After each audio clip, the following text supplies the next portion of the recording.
Iranian mathematician was the first woman to receive the Fields Medal, the highest medal in math in the world. In Iran, under a regime that bills itself as moderate, fear and oppression are still the basis for power. In March 2014, the UN Special Rapporteur on Human Rights in Iran reported the following numbers. Under Rouhani's regime, 12 publications were shut down. 28 women were executed. 39 journalists were imprisoned. 92 human rights defenders were detained. 307 Baha'is and other religious minorities were detained, most of them tortured. 964 Wikipedia pages in Persian were blocked, and over 1,000 people were executed, most of them after trials which lacked due process. It has continued to sponsor terrorism throughout the Middle East, spreading fear and intolerance beyond its borders. In Syria, Bashar al-Assad clings to power with Iranian support long after he lost whatever semblance of legitimacy he had in the first place. He has gassed his own people. He has tortured them. He has sent killing squads to round them up. He has prolonged a civil war that has killed almost 200,000 people, leading a number of groups to call the conflict the worst human rights crisis of our time.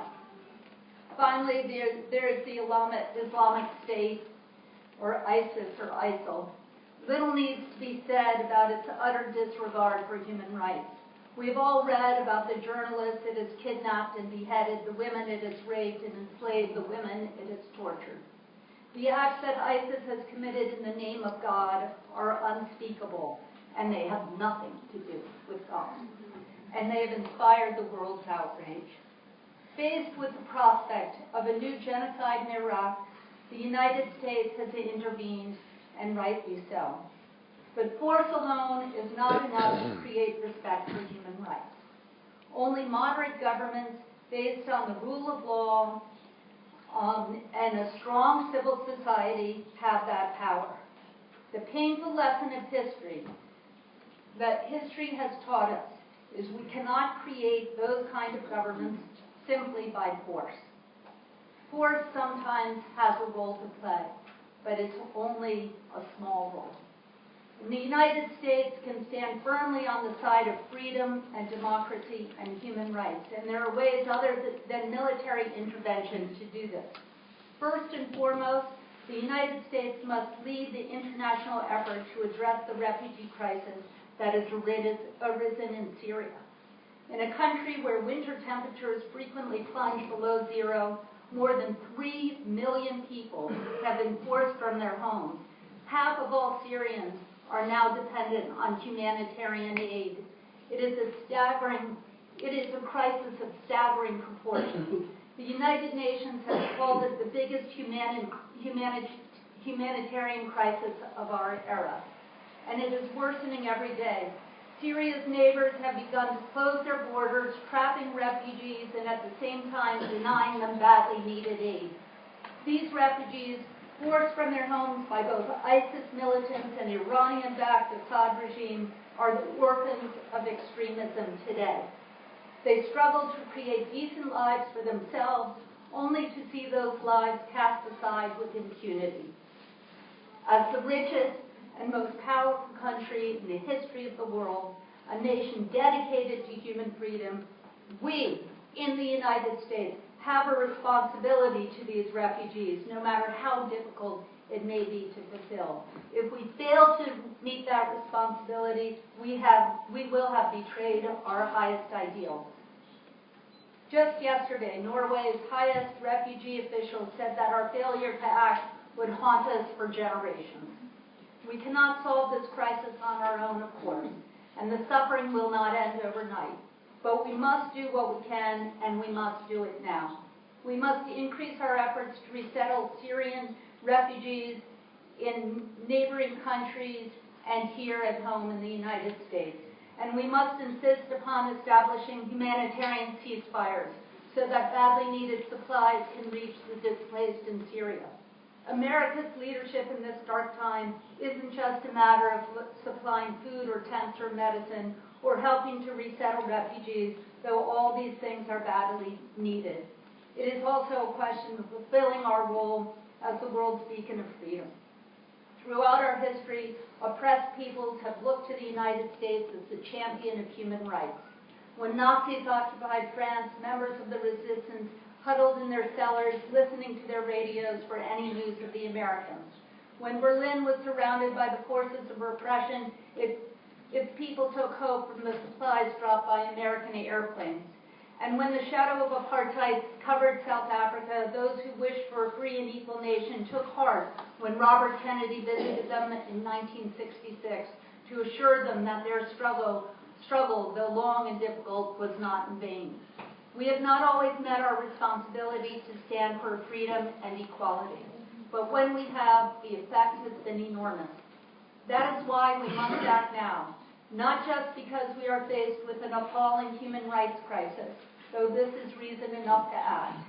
We must act because we have a duty to the Moulins and Mandelas of Iran and Syria and Iraq, to the people and men who even now, as we gather here tonight, are hunkered in jail cells and basements and hidden rooms, nursing fragile hope against darkness, the darkness of extremism. These women and men look to the United States.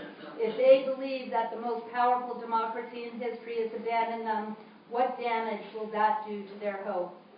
The United States must partner with our allies in a bipartisan effort here at home and with those who share our values overseas, especially in the region.